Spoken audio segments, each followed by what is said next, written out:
Yes you can या व्हिडिओमध्ये आपल्याला चेंज द व्हॉइस कसा करतात हे समजून घ्यायचे आहे. बऱ्याच जणांना व्हॉइसमध्ये डिफिकल्टीज आहेत. ॲक्च्युली व्हॉइसचे दोन मिनिंग आहेत. एक मिनिंग आहे आवाज आणि दुसरं मिनिंग आहे प्रयोग. तर मी प्रयोगाबद्दल बोलतोय. इंग्लिश ग्रामरमधले प्रयोग बरं का. तसे आपण बरेच प्रयोग करत असतो. आता या व्हिडिओमध्ये आपल्याला इंग्लिश ग्रामरमधला प्रयोग समजून घ्यायचा आहे. व्हॉइसचे टू टाईप्स. एक ॲक्टिव्ह व्हॉइस म्हणजे कर्तरी प्रयोग. कर्तरी प्रयोग म्हणजेच सेंटेन्सची सुरुवात सब्जेक्टने होते, कर्त्याने सुरुवात होते. सेकंड टाईप आहे पॅसिव्ह व्हॉइस. पॅसिव्ह व्हॉइस म्हणजे कर्मणी प्रयोग. कर्मणी प्रयोग म्हणजे ज्याची सुरुवात कर्माने होते, ऑब्जेक्टने होते. हे टू टाईप्स व्हॉइसचे आहेत. या व्हिडिओमध्ये आपण ॲक्टिव्ह टू पॅसिव्ह व्हॉइस कसा करतात हे समजून घेणार आहोत. यापूर्वी तुम्ही दोन महत्त्वाच्या गोष्टी लक्षात ठेवणं फार गरजेचं आहे. बऱ्याच वेळेला सर्वांच्या चुका तिथंच होतात. पहिलं, सब्जेक्ट प्रोनाऊनचे ऑब्जेक्ट प्रोनाऊन करायचे ॲक्टिव्हचा पॅसिव्ह व्हॉइस करताना.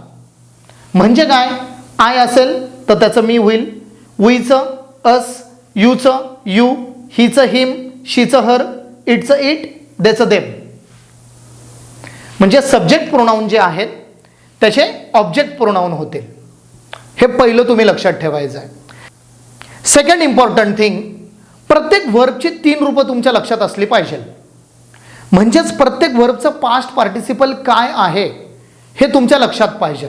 ऑलरेडी व्हर्बच्या व्हिडिओमध्ये मी हे सांगितलेलं आहे आणि 10च्या व्हिडिओमध्ये पण मी याचा रेफरन्स दिलेला आहे. म्हणजे गिव, गेव, गिवन अशी व्हर्बची 3 रूपं आहेत. गिवचं पास्ट पार्टिसिपल गिवन होईल.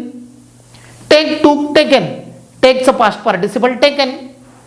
यूज, यूज्ड, यूज्ड, यूजचं past participle used.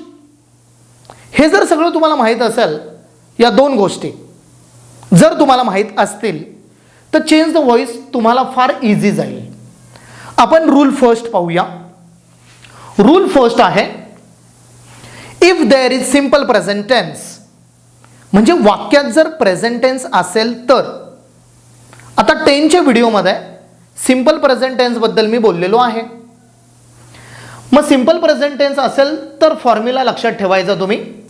You can observe the screen carefully. Object plus am is are. Am is are पैकी एक helping verb plus past participle म्हणजे वर्बचे तिसरं रूप प्लस कॉम्प्लिमेंट. कॉम्प्लिमेंट म्हणजे object नंतर येणारा part plus by plus subject. हा फॉर्म्युला रूल फर्स्टसाठी तुम्ही अप्लाय करायचा आहे. आपण एक्झाम्पल पाहूया. I use a mask. या एक्झाम्पलमध्ये आय सब्जेक्ट आहे, यूज वर्ब आहे, अ मास्क ऑब्जेक्ट आहे. सेंटेन्स अनालिसिसच्या व्हिडिओमध्ये ऑलरेडी मी हे सांगितलेलं आहे.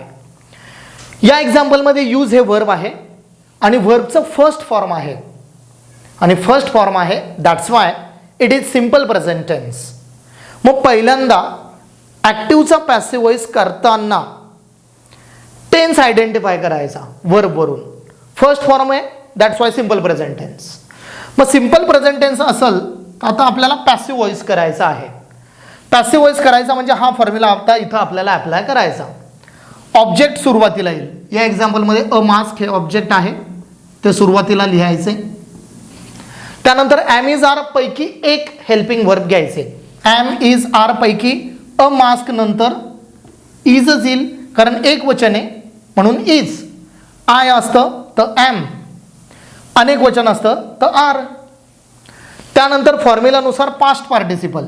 या एक्झाम्पलमध्ये यूज हे वर्ब आहे, याचं पास्ट पार्टिसिपल म्हणजे तिसरे रूप येईल यूज्ड. त्यानंतर कॉम्प्लिमेंट घ्यायचे. या एक्झाम्पलमध्ये कॉम्प्लिमेंट नाही आहे. मग त्यानंतर काय पुढे बाय आणि बाय नंतर सब्जेक्ट. या एक्झाम्पलमध्ये सब्जेक्ट कोणता आहे आय. मग आय या सब्जेक्टचं होईल मी. जसं मी सुरुवातीला सांगितलं, सब्जेक्ट प्रोनाऊनचं ऑब्जेक्ट प्रोनाऊन होते. प्रोनाऊनच्या व्हिडिओमध्ये तुम्हाला हे पाहायला भेटेल, टाइप्स ऑफ प्रोनाऊन. हा झाला passive voice. A mask is used by me. Next example, the government declares the lockdown. या एक्झाम्पलमध्ये the government subject, declares verb, the lockdown object. फॉर्म्युलानुसार सिंपल प्रेझेंट टेन्स आहे का हे पहिल्यांदा बघायचे. रूल फर्स्ट, डिक्लेअर्स वर्बचं फर्स्ट फॉर्म आहे, that's why simple present tense. मग फॉर्म्युलानुसार ऑब्जेक्ट सुरुवातीला येईल. ऑब्जेक्ट कोणता आहे? Lockdown, the lockdown. ऑब्जेक्ट नंतर एम इज आर पैकी एक helping verb, is. Past participle, डिक्लेअरचं पास्ट पार्टिसिपल येईल डिक्लेअर्ड. त्यानंतर कॉम्प्लिमेंट एक्झाम्पलमध्ये नाहीये, मग बाय. बाय नंतर सब्जेक्ट घ्यायचा. या एक्झाम्पलमध्ये सब्जेक्ट द गव्हर्नमेंट आहे. बाय नंतर द गव्हर्नमेंट. मी शॉर्टकटमध्ये लिहिले आहे. आन्सर होईल the lockdown is declared by the government. Passive voice. Next example आहे, my buddies give me the gifts on my birthday. या एक्झाम्पलमध्ये my buddies, buddies means friends, हे सब्जेक्ट आहे. गिव्ह वर्ब आहे.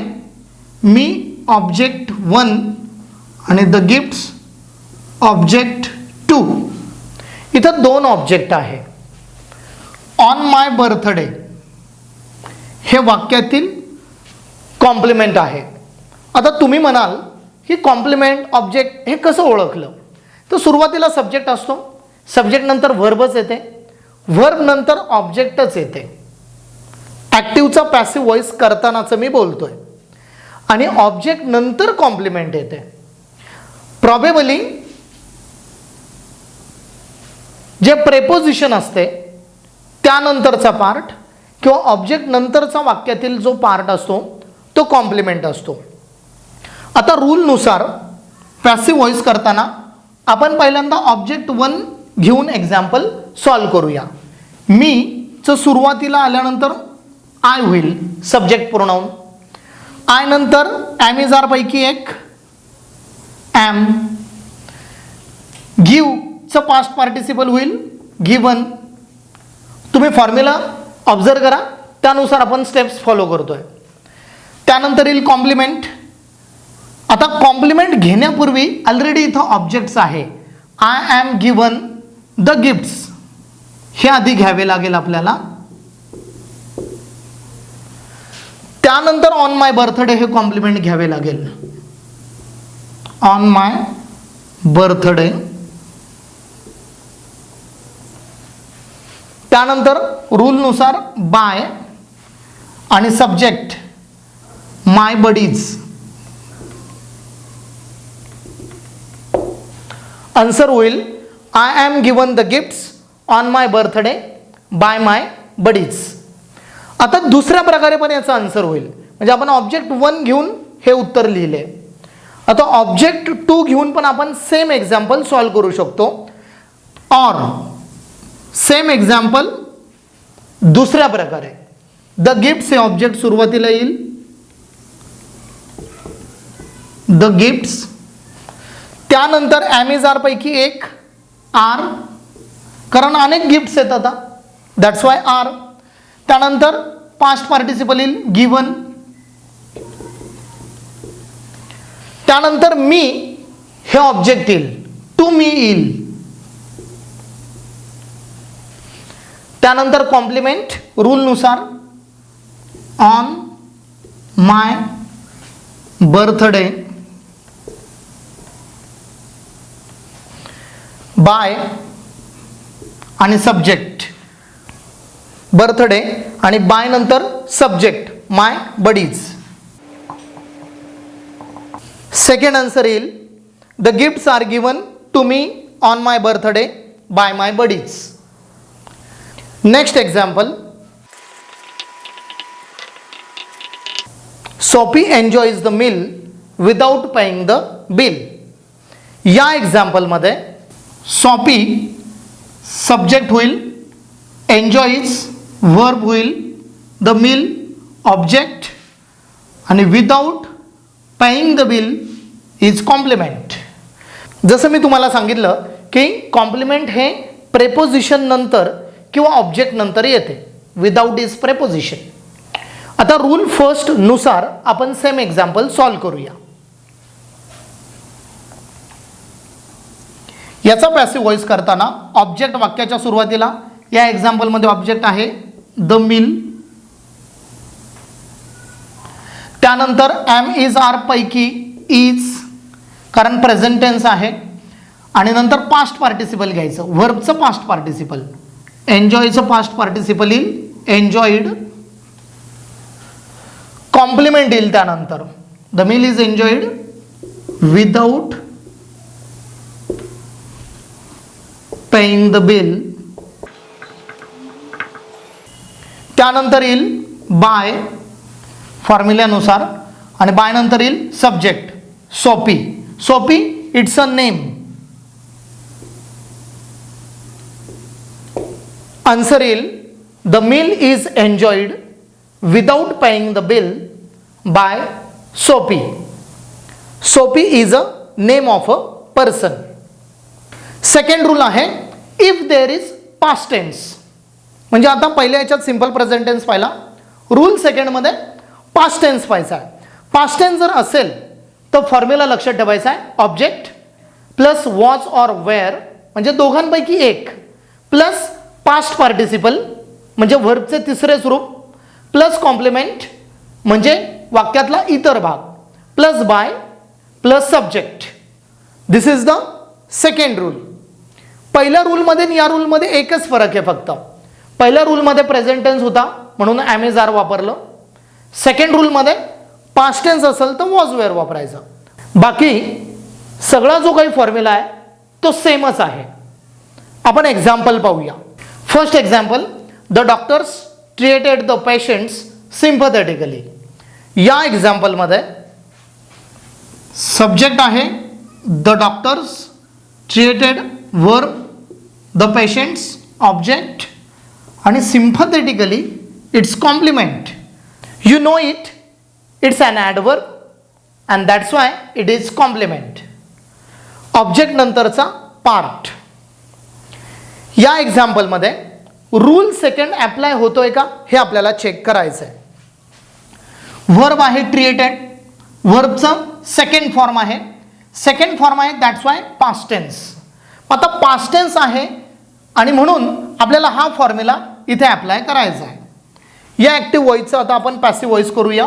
रूलनुसार ऑब्जेक्ट वाक्याच्या सुरुवातीला या एक्झाम्पलमध्ये ऑब्जेक्ट आहे द पेशंट्स. ऑब्जेक्टचं अनेक वचन आहे, प्लुरल ऑब्जेक्ट आहे दॅट्स वाय वॉज किंवा वेअर पैकी एक ऑब्वियसली इथं वेअरच येणार आहे. त्यानंतर पास्ट पार्टिसिपल ट्रीटेड या व्हर्बचं पास्ट पार्टिसिपल ट्रीटेड हेच राहील. त्यानंतर कॉम्प्लिमेंट सिम्पॅथेटिकली, त्यानंतर बाय, सब्जेक्ट आहे द डॉक्टर्स. आन्सर येईल the patients were treated sympathetically by the doctors. Second example.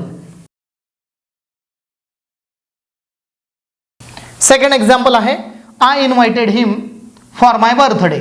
या एक्झाम्पलमध्ये I subject, invited verb, him object आणि फॉर प्रेपोजिशन नंतरचा भाग आहे कॉम्प्लिमेंट.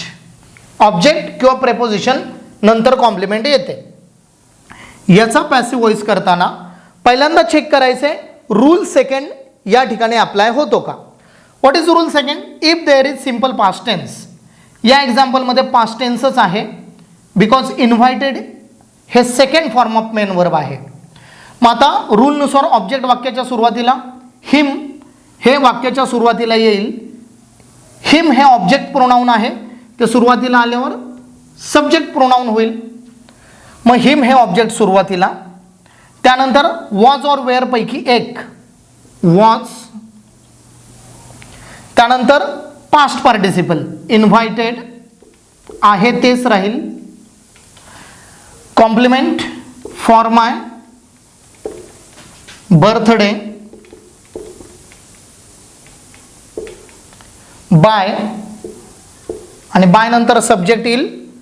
आय आहे इथं सब्जेक्ट, तर आयचं होईल मी. मग याचा आन्सर येईल he was invited for my birthday by me. Next example, the astrologer convinced the people instantly. या एक्झाम्पलमध्ये द ॲस्ट्रॉलॉजर सब्जेक्ट आहे, कन्व्हिन्स्ड हे वर्ब आहे, द पीपल हे ऑब्जेक्ट आहे, इन्स्टंटली हे कॉम्प्लिमेंट आहे. ॲडव्हर्ब हे कॉम्प्लिमेंट म्हणून आलेले आहे. या एक्झाम्पलचा पॅसिव्ह व्हॉइस करताना रूलनुसार ऑब्जेक्ट वाक्याच्या सुरुवातीला, ऑब्जेक्ट आहे द पीपल ते सुरुवातीला येईल. या एक्झाम्पलमध्ये पास्ट टेन्स आहे, कन्व्हिन्स्ड हे व्हर्बचं सेकंड फॉर्म आहे, that's why simple past tense, आणि म्हणून वॉज किंवा वेअर पैकी एक. या एक्झाम्पलमध्ये बघा वेअरच येणार आहे, कारण पीपल हे अनेक वचनी आहे म्हणून वेअर. वेअर नंतर कन्व्हिन्स्ड या व्हर्बचं पास्ट पार्टिसिपल कन्व्हिन्स्ड हेच राहील. उरलेला भाग म्हणजेच कॉम्प्लिमेंट त्याला बोलतात. इन्स्टंटली, त्यानंतर रूलनुसार बाय, बाय नंतर येईल subject the astrologer.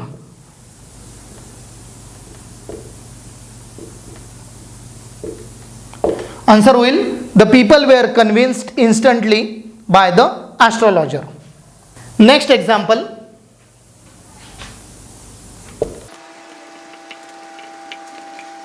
The stranger challenged the astrologer. येथे the stranger subject, challenged verb, the astrologer object. आपल्या रूलनुसार सिम्पल पास्ट टेन्स आहे का हे पहिल्यांदा चेक करायचं. चॅलेंज्ड या वर्बचं सेकंड फॉर्म आहे, that's why simple past tense. मग सुरुवातीला ऑब्जेक्ट येईल. या एक्झाम्पलमध्ये ऑब्जेक्ट आहे द ॲस्ट्रॉलॉजर. त्यानंतर वॉज किंवा वेअर पैकी एक येईल. इथे एक वचन आहे ॲस्ट्रॉलॉजर म्हणून वॉज. चॅलेंज्ड या व्हर्बचे पास्ट पार्टिसिपल चॅलेंज्ड. त्यानंतर येईल बाय. या एक्झाम्पलमध्ये कॉम्प्लिमेंट नाही आहे म्हणून बाय नंतर सब्जेक्ट द स्ट्रेंजर. आन्सर होईल the astrologer was challenged by the stranger. या चारही एक्झाम्पलवरून एक गोष्ट तुमच्या लक्षात आलेली असेल, ती म्हणजे जर पास्ट टेन्स असेल तर हा फॉर्म्युला आपल्याला अप्लाय करायचा आहे. तुम्ही स्क्रीनवर पाहू शकता. फॉर्म्युल्यामध्ये फक्त हेल्पिंग वर्ब बदलतात. जसं प्रेझेंट टेन्समध्ये ॲम इज आर होतं, पास्ट टेन्समध्ये वॉज वेअर वापरायचं. बाकी फॉर्म्युला सेमच राहणार आहे. Next rule, rule 3, if there are model auxiliaries. म्हणजे एक्झाम्पलमध्ये मॉडल ऑक्झिलरीज असतील तर. वर्बच्या व्हिडिओमध्ये ऑलरेडी मॉडल ऑक्झिलरीज आपण समजून घेतलेले आहेत, आणि प्लस मॉडल ऑक्झिलरीजचा सेपरेट व्हिडिओ पण आपल्या चॅनलमध्ये तुम्ही पाहू शकता. मग मॉडल ऑक्झिलरीज जर असतील तर फॉर्म्युला काय होईल, object plus modal auxiliaries plus be plus past participle plus complement plus by plus subject. फक्त आता बदल काय आहे, प्रेझेंट टेन्समध्ये ॲम इज आर वापरलं आपण, पास्ट टेन्समध्ये वॉज वेअर यूज केलं. मॉडल ऑक्झिलरीज जर वाक्यात असतील तर त्याच मॉडल ऑक्झिलरीज ऑब्जेक्ट नंतर आपल्याला यूज करायचे आहेत. मॉडल ऑक्झिलरीज कोणत्या आहेत, shall will, should would, can could, may might, must, ought to. मग यापैकी कुठलंही एक मॉडल ऑक्झिलरी असू शकते. एक्झाम्पलवरून कन्सेप्ट तुमची क्लिअर होईल. First example, we should help the needy. या एक्झाम्पलमध्ये we subject, should modal auxiliary, help हे मेन वर्ब आहे, द निडी हे ऑब्जेक्ट आहे. रूलनुसार याचा पॅसिव्ह व्हॉइस करताना ऑब्जेक्ट वाक्याच्या सुरुवातीला येईल. या एक्झाम्पलमध्ये ऑब्जेक्ट आहे द निडी, त्यानंतर हेल्पिंग वर्ब इथं आपण जसे यूज करतो तसं या एक्झाम्पलमध्ये ऑलरेडी मॉडल ऑक्झिलरी आलेलं आहे शुड. मग द निडी नंतर तेच मॉडल ऑक्झिलरी यूज केलं. त्यानंतर रूलनुसार बी वापरायचं आहे. फॉर्म्युला तुम्ही ऑब्झर्व करा. बी नंतर मेन वर्बचं पास्ट पार्टिसिपल, हेल्पचं पास्ट पार्टिसिपल येईल हेल्प्ड. त्यानंतर कॉम्प्लिमेंट या एक्झाम्पलमध्ये नाही आहे, त्यापुढे डिरेक्टली आपल्याला बाय यूज करावे लागणार आहे. आणि बाय नंतर वाक्यात सब्जेक्ट वी आहे, त्याचं अस सब्जेक्ट प्रोनाऊनचं ऑब्जेक्ट प्रोनाऊन झालं. आन्सर होईल the needy should be helped by us. Second example, everyone must pay the tax to the government. या एक्झाम्पलमध्ये everyone subject, must modal auxiliary, pay main verb, the tax object आणि to the government हे complement. कारण to हे preposition आहे आणि object नंतर ते आलेले आहे. आता याचा पॅसिव्ह व्हॉइस करताना रूल 3 इथे ॲप्लिकेबल होतोय का? एक्झॅक्टली. एक्झाम्पलमध्ये मस्ट हे मॉडल ऑक्झिलरी आलेलं आहे. मग मॉडल ऑक्झिलरी एक्झाम्पलमध्ये जर असेल तर रूल 3 आहे, ऑब्जेक्ट सुरुवातीला येईल. या एक्झाम्पलमध्ये द टॅक्स हे सुरुवातीला घ्यावे लागेल. द टॅक्स नंतर जे मॉडल ऑक्झिलरी आहे तेच मस्ट. त्यानंतर बी वापरायचं आहे. बी नंतर पास्ट पार्टिसिपल यूज करायचं आहे. मेन वर्बचे पास्ट पार्टिसिपल, पेचे पेड होईल. त्यानंतर रूलनुसार कॉम्प्लिमेंट येईल टू द गव्हर्नमेंट.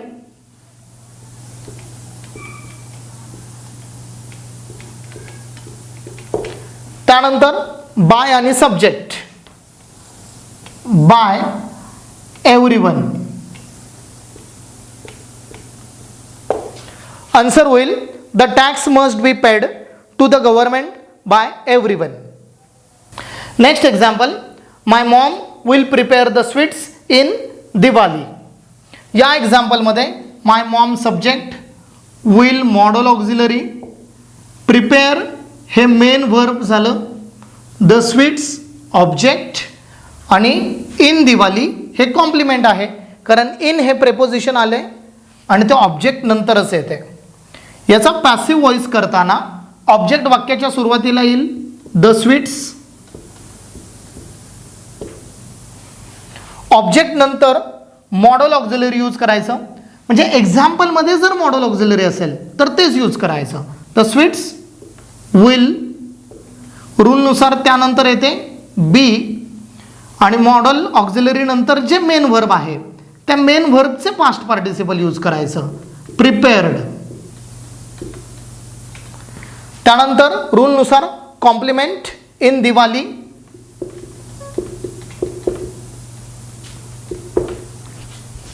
बाय आणि सब्जेक्ट आहे एक्झाम्पलमध्ये माय मॉम. आन्सर होईल the sweets will be prepared in Diwali by my mom. One more example, you can achieve the goal with smart work. या एक्झाम्पलमध्ये you subject, can modal auxiliary, achieve main verb, the goal object, with smart work हे complement येईल. या एक्झाम्पलमध्ये already modal auxiliary आलं आहे, म्हणजे rule 3 नुसारच आपल्याला याचा पॅसिव्ह व्हॉइस करायचा आहे. ऑब्जेक्ट द गोल आहे ते सुरुवातीला येईल द गोल. त्यानंतर मॉडल ऑक्झिलरी जे आहे तेच कॅन. त्यानंतर बी आणि बी नंतर मेन वर्बचे पास्ट पार्टिसिपल, अचीव चे पास्ट पार्टिसिपल येईल achieved. Complement with smart work. त्यानंतर बाय करता आहे यू, त्याचं यूज राहील. आन्सर होईल the goal can be achieved with smart work by you. या व्हिडिओमध्ये आपण आता ॲक्टिव्हचा पॅसिव्ह व्हॉइस याचे 3 नियम समजून घेतलेले आहेत. आता या 3ही रूलचं मी तुम्हाला चॅलेंज देणार आहे. Voice challenge. ॲक्टिव्हचा पॅसिव्ह व्हॉइस करताना 3 नियम मी तुम्हाला सांगितलेले आहेत या व्हिडिओमध्ये. या 3 रूलवर आधारित मी तुम्हाला चॅलेंज देणार आहे. 3 एक्झाम्पल्स. तुमच्यापैकी किती जण 3ही एक्झाम्पलचं आन्सर करेक्टली कॉमेंट बॉक्समध्ये लिहितात हे आपल्याला पाहायचं आहे. So are you ready? Example first. The parents praise their children unnecessarily. Second example.